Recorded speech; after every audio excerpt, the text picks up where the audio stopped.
some communities don't see or feel they are being treated equitably by law enforcement, it contributes to distrust and hurts public safety. I've said this before and I'll say it again. Public safety is built on trust. When there is trust, that trust in turn contributes to increased public safety. Trust generates safety, safety generates trust. Unfortunately, today's announcement is necessary because that trust between Riverside County Sheriff's Office and the community it serves is in peril.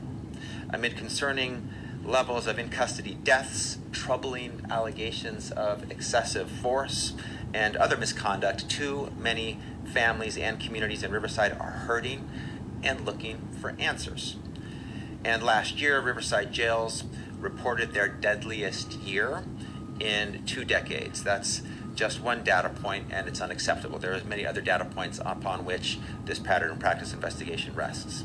As part of my office's ongoing efforts to support constitutional policing, we are opening a civil rights investigation into the Riverside County Sheriff's Office.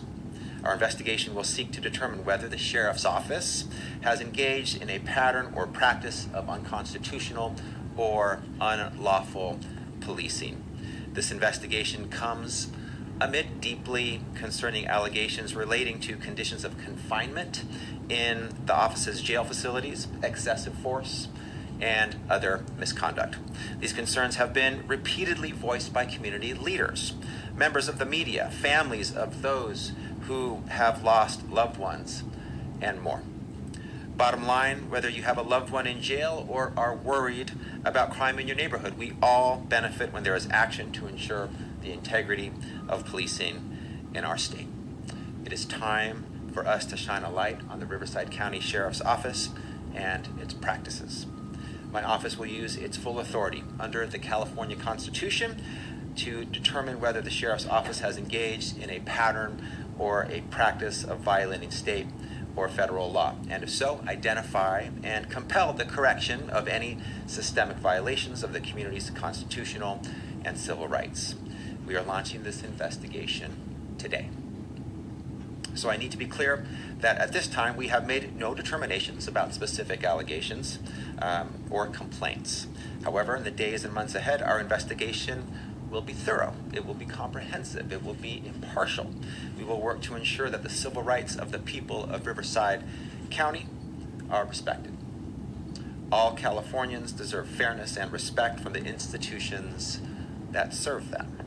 As part of our pattern or practice investigation, I encourage anyone with relevant information to please contact our Civil Rights Enforcement section. You can contact us by emailing police-practices@doj.ca.gov.